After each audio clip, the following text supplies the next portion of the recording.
Quelles étaient les retombées de notre premier live? Des menaces hein, de ton côté? Oui, des menaces déjà. Donc voilà, c'est la raison pour laquelle je suis montée sur un autre live hier. Je suis assise, je vois quelqu'un me contacter pour que je donne des preuves. Il y a Liwa, il y a, comment il s'appelle, notre défunt général Kaimbi. J'ai dit, moi, j'ai quelle preuve à vous donner? Quand Delphin Kaimba a été arrêté, je n'étais pas là. Quand il a été, quand on lui a enlevé les chaussures, que Bassambi c'est na CNS, son propre frère était dans le Cameroun. Kokondete. Attends, moi de mon côté, je dirais, j'en ai reçu trop de feedback, trop d'appels et de menaces aussi, tout comme toi. La dernière fois, il y avait un nom qui était cité ici, largement. Du ministre, hein? Comment il est ministre de quoi? Rappelez-moi. Le petit prince du pouvoir. Non.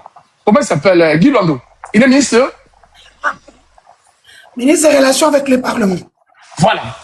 Alors, avant de rentrer dans le contenu d'aujourd'hui, je voulais terminer, qu'on termine un peu avec Guy Lando parce que il y a eu pas mal de questions. Et si vous avez les réponses, vous pouvez aider, éclairer l'opinion qui nous suit aujourd'hui. Parce que Toko Loba, Loba. En parlant du football, des léopards, nous avons un célèbre joueur que je respecte énormément, qui a pris sa retraite. Je ne citerai pas son nom parce qu'il a refait sa vie. Donc, Matoubaïbi, de qui on parle. Est-ce que M. Guy Lando est-il à la base ou à la cause de leur divorce? Vous avez la parole. C'est un sujet qui est sur les réseaux sociaux, qui est sur la place publique. On peut l'aborder. On cite bien le joueur Mbokani, il vient de se marier. Je lui souhaite d'ailleurs un heureux ménage. Voilà, Dieu seul est le maître du temps et des circonstances. Il fallait que ça arrive pour qu'il puisse encore avoir une plus belle et bonne femme chez lui. Marlène Bokani, c'est d'elle qu'on parle. Exactement. Marlène, au départ, on veut la brancher à Guy Lando. Mais comme notre président adore tout ce qui... On veut la brancher. Qui voulait la brancher? Les amis, parce que c'est l'ami de la première dame, Lily Koupa, qui branche Marlène au président de la République. Attendez, là Marlène est déjà mariée à Bokani. Là Marlène est mariée déjà à Bokani. Non. Marlène partait à Kinshasa pour le compte de Guy Lando. Avant d'aller au chef d'État, je vais d'abord à Guy Lando. Marlène, voilà, Marlène était avec Mbokani, mais elle a commencé à fréquenter Guy Lando. Continue. Oui, elle a commencé à fréquenter Guy Lando. On l'importait au fait. On appelle ça les importations au Congo. Elle est importée. Et à travers Guy Lando, Marlène maintenant vise plus loin. Elle veut le président. C'est comme ça que l'ami de la première dame, Lily Koupa, branche Marlène au président de la République. Donc voilà. C'est que vous informez le peuple congolais, Marlène sortait avec le président de la République qui est Tshilombo. On parle de Tshilombo là. Oui. Donc, à part Guy Lando, à comment il commence à Tshilombo? À comment moi c'est Tshilombo? Quand Tshilombo Capotez les amis, capotez. C'est la raison pour laquelle John Tshibangou se retrouve en prison. Le général John Tshibangou n'est pas ce qu'on dit non, M23, AFC, tout ça, non. Le général John Tshibangou est en prison à cause de Barbara Kanam qui sort aussi avec le président. Mais Barbara Kanam sortait avec Tshibangou depuis longtemps quand Tshibangou était au Kenya. Et Tshibangou a continué de manger. Alors, quand Barbara commence à sortir avec le président, Tshibangou ne veut pas lâcher l'affaire. Plusieurs fois, je l'ai interpellé pour lâcher l'affaire. Tshibangou ne veut pas lâcher. Ah, ok. Alors, donc... C'est comme ça qu'il se retrouve en dolo à cause de Barbara Kanam. Donc, La même Barbara Kanam qui a été empoisonné par la première dame, il y a 3-4 ans, à une attendez, Maman Denis. Des choses comme ça, il faut que non malène. Il faut comprendre. Barbara Kadan a été empoisonnée par la première dame. Tentative d'assassinat. Expliquez-nous ça. Expliquez. En fait, la première dame est au courant que Barbara Kanam sort avec son homme. Nous sommes en 2019. Elle fait semblant comme si de rien n'était. Et une fois, elle organise une activité de femmes un 8 mars. Barbara Kanam ayant été nommée par Félix Chilombo comme DG de cet organisme font de promotion de la culture, quelque chose comme ça. Oui, avec Didier Massela. Voilà. Elle vient à ce titre-là. Mais elle vient à l'activité de la première dame qui sait qu'elle sort avec son mari. Et Baliesa et Sani. Et c'est là que quand elle rentre, effet immédiat, à Bandiko sans Amakila. Bon, moi, on intéresse pas comment Barbara empoisonnée, Barbara Zobela, il faut l'évacuer. Effectivement, c'était vrai. Et c'est comme ça que le président de la République ordonne son évacuation. Heureusement qu'elle a été prise en charge à temps. Comme on parle de conquête du chef de l'État actuel du Congo, même si on sait comment il est arrivé là, il y a une ministre qui s'appelle Grace Poutino. Quelles sont ses relations avec Félix Chilombo? C'est sa concubine. Elle n'a pas fait d'études, elle n'a aucun diplôme. Déjà là où moi j'avais tiqué, le jour où on organise des émissions sur la RTNC, Sauvons le Congo, Mouyaya vient, la dame vient, elle était en kaki, ensemble kaki, mais elle est accompagnée de la garde républicaine. La garde républicaine au Congo ne peut avoir la garde républicaine que la famille du président, que la famille qui est inscrite au niveau de la maison civile du chef de l'État. Ou des gens qui sont très très proches du président, à qui le président fait une passe. Or, Grace Poutino n'est ni Kassayen, ni marié à un Kassayen qui fait partie de la famille présidentielle ou qui travaille à la présidence. Vous avez même vu le jour où, juste après sa nomination à l'église, elle est entrée avec la garde républicaine. Vous n'avez pas mangé votre piment dans ma bouche. Donc, si on essaye de compter dans ce gouvernement, vous nous avez parlé de la ministre des Affaires étrangères, la vice-ministre des Affaires étrangères, Grace Poutino. Oui. Qui d'autre encore? Qui sont les concubines? Acacia, ministre d'Hydrocarbures. Acacia. Donc, on parle tous les 7 concubines, la 4 gouvernement. C'est plus. Oui. En fait, au Congo, pour avoir un poste, quand tu es une femme, si tu n'as pas d'entrée, tu as un frère quelque part qui est très influent, tu vas passer à la trappe. Mais les modos, ne bloquez pas, mettez les personnes en sourdine. S'il vous plaît, ne bloquez pas, mettez-les en sourdine, c'est mieux. Même si les mettez en sourdine. Comme ça, ils peuvent suivre, ils peuvent aussi être informés.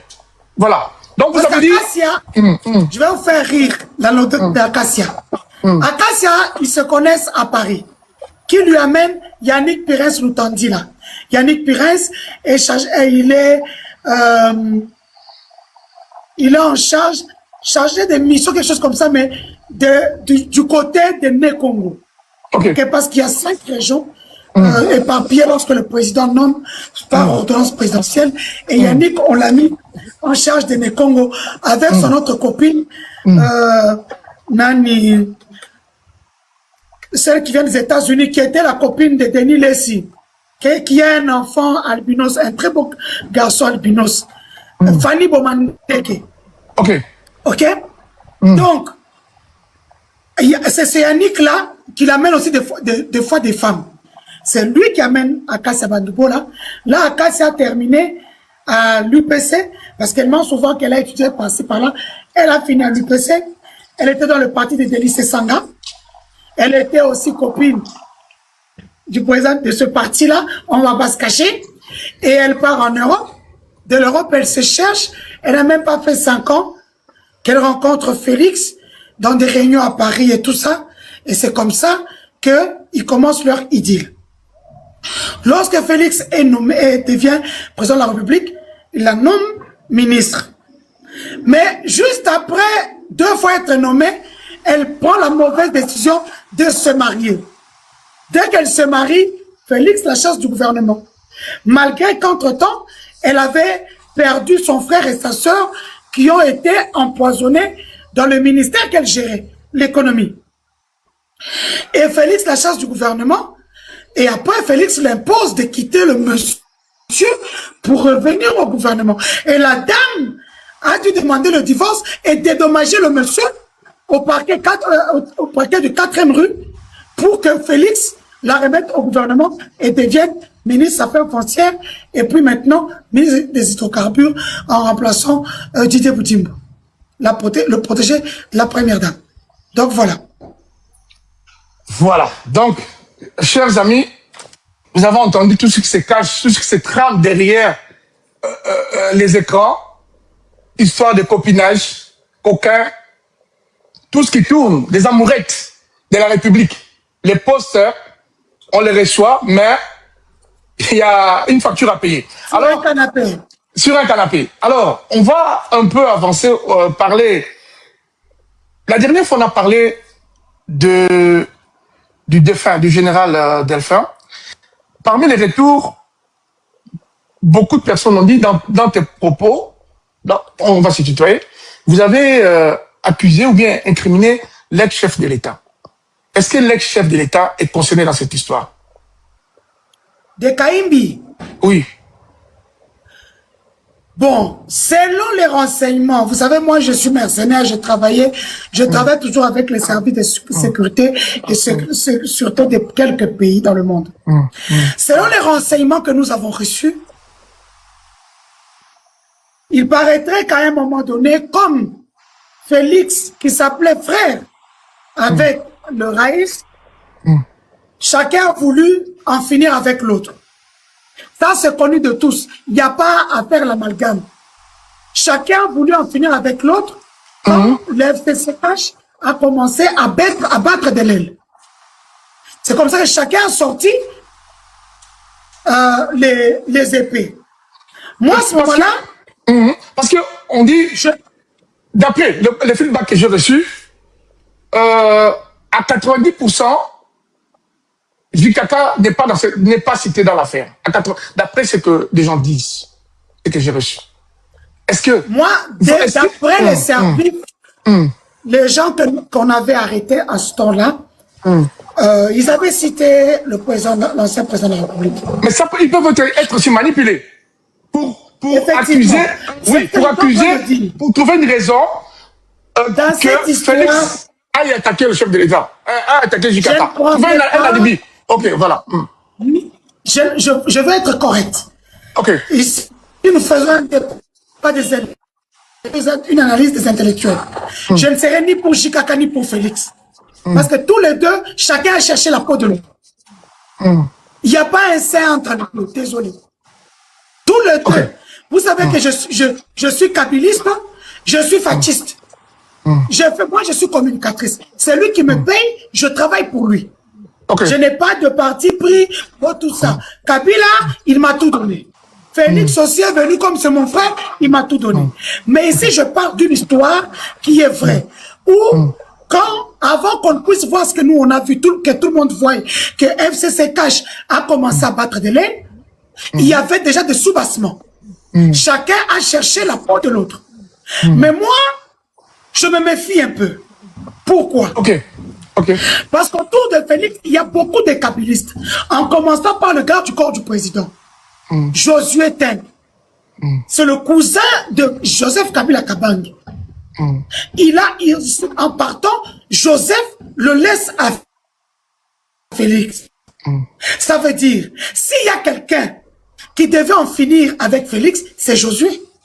Voilà, c'est là où je t'ai laissé arriver jusque-là. D'après les coups de fil que j'ai reçus, on m'a dit, Monsieur Mike, si le sénateur avait besoin de liquider Monsieur Félix Chilombo, il allait juste utiliser la sécurité et ça allait être vite fait bien fait.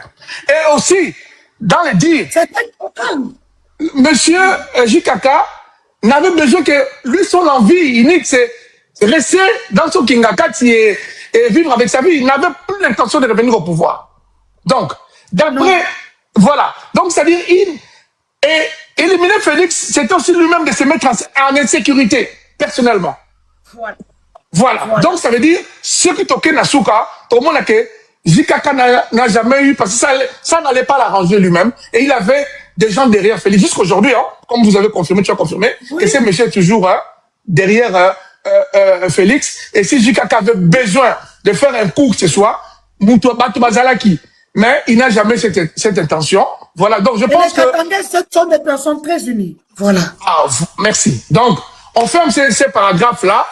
Boyoki... Mais nous revenons sur Kaimbi. Kaimbi, c'est celui qui dit lui-même que c'est Jikaka qui l'a envoyé. Dans ma sambi, c'est Kaimbi. Et pas à François Béa. Na Moukoutou. Moukoutou, à ce moment-là, c'est un kabiliste. Moukoutou. François Béa, Vital Kamere. Parce qu'il ne faut pas oublier les gens au Bassambi Sakaïmbi. Ce sont ces trois personnes-là au Bassambi Sakaïmbi. Voilà, attendez.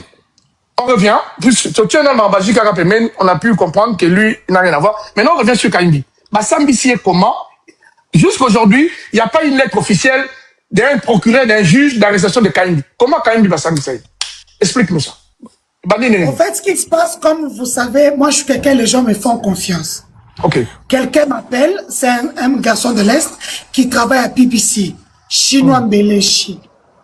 Chinois m'appelle, il me dit, mère, nana dossier, même si la présence de l'Oli a pu être, Balingi Badja, Ndekonayo. Comment? Il y a quelqu'un qui a un dossier lourd ici, qui a peur, parce que dans votre famille, il y a beaucoup de gens qui ne sont pas loyaux. Mais j'ai dit, c'est un numéro dans ma benanga. Le garçon s'appelle Daniel Kayumba. Je vais vous raconter encore sa vie, encore plus après. Daniel m'appelle. J'ai son enregistrement, mais c'est resté dans ma chambre. Et quand Daniel m'appelle, il commence à me raconter ce qui se passe, comment ils ont boutiqué pour Dia Félix. Ils sont partis en Afrique du Sud. Ils ont acheté des matériels pour mettre le président sur écoute. Parce qu'avec tout ce qu'il volait, au fait, le Vital Kamere voulait le mettre à la vindicte populaire à partir des audios qu'on allait tirer sur tout ce qu'il faisait. Et sortir aussi sa vie privée directement. Et c'est comme ça, quand il rentre, il commence à mettre, écoute, Félix, et il prend la décision, entre-temps, dans la mêlée de, après les écoutes, il faut le dia. Quand on le dia, on prend les écoutes, on met en ligne, pour que les gens puissent voir que c'était une mauvaise personne. C'était toute une stratégie. Alors, ils ont même acheté de matériel militaire, vous avez compris de quoi je parle, pour le dia avec. Quand on me donne l'information, j'ai dit, envoie-moi les preuves. Ce petit-là avait infiltré Kaimbi. Kaimbi ne savait pas. Il avait, c'est-à-dire que quand Kaimbi parlait, tout ça, il était avec ce petit-là, il lui faisait tellement confiance, comme Félix le fait confiance aujourd'hui. Il avait toutes les infos, les vidéos, les audios, toutes les données requises. Il me les envoie. À ce moment-là, le général Mamba, qui est au Tchèsde, était à la maison militaire du chef de l'État.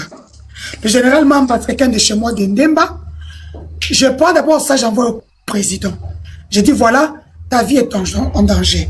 Je prends, j'envoie au général Mamba. Je dis, il y a un problème grave. C'est comme ça, on me dit, le garçon est où? J'ai dit, le garçon, il est en train de Kosamba, na Kaimbi, na assistant Je vous apprends que dans les 3 assistants, 2 ont été déjà. Jusqu'à ce jour, on ne les a jamais vus. Il y a un qui a été arrêté avec le Chiwewe. Il est dans le rang de Chiwewe. Il y a un qui est là-dedans. Son nom, c'est qui, si je ne m'abuse pas, parce que j'aime pas dire les noms comme ça, si je ne m'abuse, parce qu'il faut bien donner son nom. Il s'appelle, parce que son nom commence avec Chi, quelque chose comme ça. Chiviri. Il s'appelle Chiviri. Et lui, Daniel. Alors un jour, Daniel en sortant au Samba, Kaïmbi a Kota. Daniel m'appelle Maman Denise. On m'a grillé. Dans le système de renseignement, quand on dit que j'ai été grillé, ça veut dire que... Tu étais balancé. Voilà, tu étais balancé. Voilà. Directement, j'appelle le président de la République, je dis, l'enfant a été grillé, comment vous avez fait ça?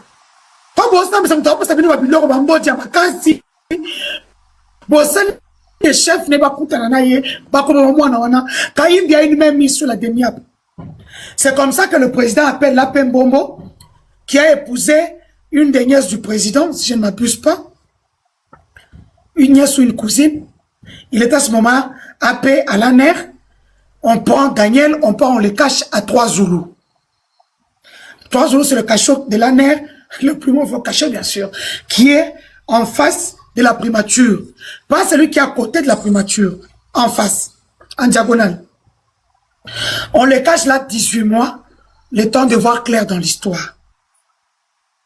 Mais entre-temps, la femme de Kaïmbi, on lui donne une substance. Et ça, c'est Kamere. Qui lui donne une substance. La femme de Kaïmbi met dans la nourriture de Kaïmbi. Kaïmbi dort. Attendez. Vital Kamere a contacté la femme de Kaïmbi, a pris ses substances pour